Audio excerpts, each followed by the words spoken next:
Hello, hello, hello. Welcome back to my channel. সবাই কেমন আছো? গুড মর্নিং জানিয়ে আমার ভিডিওটা আজকে শুরু করছি। তো সবাই কেমন আছো? আশা করি সবাই ভালো আছো। আমিও খুব চলেছি সেটা তোমাদের সাথে শেয়ার করতে চলেছি। তো তার জন্য ভিডিওটা দেখতে হবে তো, সঙ্গে থাকো। তো দেখো, সকালে আমি ব্রাশ করে ফ্রেশ হয়ে তোমাদের সাথে আবার চলে এলাম। তোমাদেরকে চেষ্টা কী করতে চলেছি সেটা আমি তোমাদেরকে দেখাবো। থাম্বনেল দেখে নিশ্চয়ই বুঝতেই পেরে গেছো আজকে আমি কি করতে চলেছি। আজকে একটা স্পেশাল আমি রান্না করে তোমাদের দেখাবো। সেটা সবাইরই কম বেশি জানা, তো সেটাই আমি তোমাদের সাথে শেয়ার করতে চলেছি। তো ভিডিওটা দেখতে থাকো, ইন্টারেস্টিং আছে। প্রথমেই বলি, আমি এই শীতটার জন্য প্রত্যেকটা বছর আমি অপেক্ষা করি, কারণ আমি ধনেপাতা খুব মিস করি। আর বাপিকে বলেছিলাম বাজার থেকে ধনেপাতা নিয়ে আসতে, তো যেই দিনই বলেছিলাম বাপি আমার সেই দিনই শখটা পূরণ করে দেয়, নিয়ে এসেছে সেই দিনই। তো যেটা ভাবার তো সেটাই করা। এই দেখো, পরিষ্কার করে আমি ধনেপাতাগুলোকে যে জলটা ঝরাতে দিয়ে দিয়েছিলাম। A few moments later. তো দেখো বন্ধুরা, কিছু সময় পরে আবার ফিরে এসেছি। দেখতেই পাচ্ছ ধনেপাতা থেকে প্রায় জলটা শুকনো হয়ে গেছে।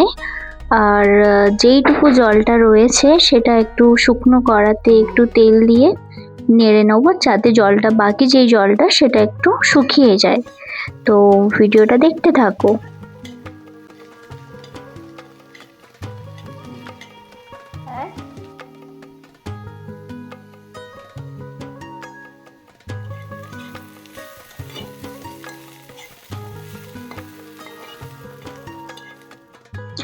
দেখেছো বন্ধুরা, পুরো যেই জলটা ছিল সেই জলটা শুকিয়ে নেওয়ার পরে আমি মিক্সি জারে এটাকে ভরে নিয়েছি। এটাকে পেস্ট করে আমি তোমাদের সাথে শেয়ার করব কি কি অ্যাড করি, দেখতে থাকো। এরপরে আমি একটা ছোট্ট বাটিতে সামান্য তেঁতুল নিয়েছি, এটার থেকে পাল্প যেটা বলে সেটা নেব।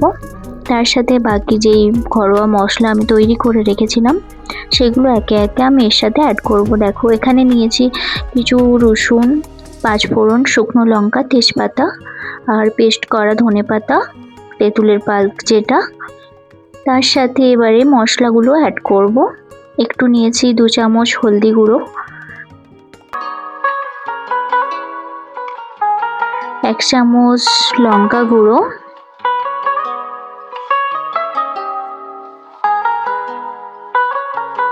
স্বাদ মতো জিরে গুঁড়ো,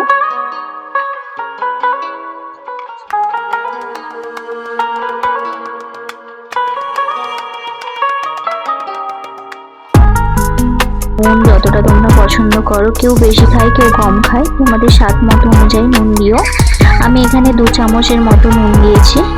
আর সাথে দিচ্ছি সামান্য চিনি, যাতে সব রকম নুন ঝাল টকটা ব্যালেন্স রাখে মিষ্টি। তো সামান্য একটু চিনি অ্যাড করলাম, দিয়ে এটাকে এবারে মিক্স করে নিচ্ছি।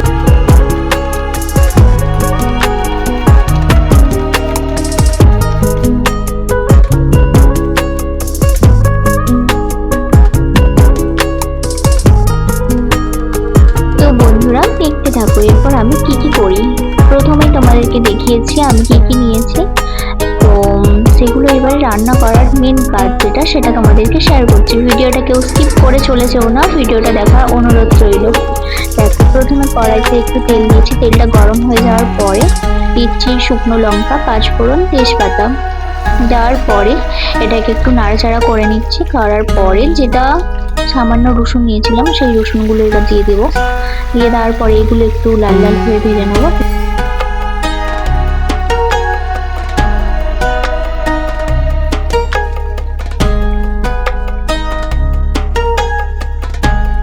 দেখো, ভেজে নিয়েছি, কি সুন্দর লাল লাল করে, কালারটাও জাস্ট অসাধারণ হচ্ছে, সাথে একদম স্মেলটা তো জাস্ট ওয়াও।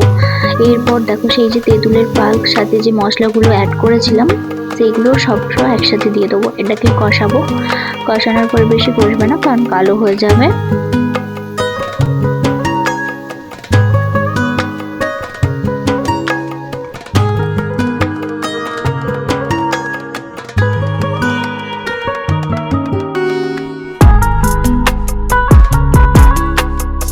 দেখো আমার মশলাটা পুরো একদম রেডি। এরপরে সেই ধনেপাতার পেস্টটা আমি দিয়ে দিচ্ছি। ধনেপাতাটাকে বেশি দেবে না প্রথমে, কারণ সেটা কালো হয়ে যাবে। গ্যাসটা বন্ধ করে তারপরে দিয়ে এটাকে মিক্স করে নেবে। মিক্স করে নিলে এর গন্ধ, স্বাদ সব কিছু ঠিক থাকবে। তো দেখতেই পাচ্ছ আমি একদম, আমার প্রায় আচারটা একদম রেডি।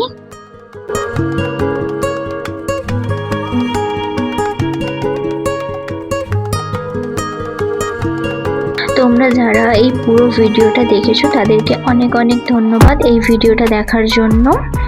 তো সবাই একটু শেয়ার করে দিও। আমি তো আজকে যেটা বলেছিলাম সেই রেসিপিটা তোমাদের বানিয়ে দেখিয়েছি। যদি ভিডিওটা দেখতে ভালো লাগে তো লাইক কমেন্ট শেয়ার করতে ভুলো না। কেমন হয়েছে কমেন্টে একটু জানাবে, তোমাদের আমি অপেক্ষায় রইলাম।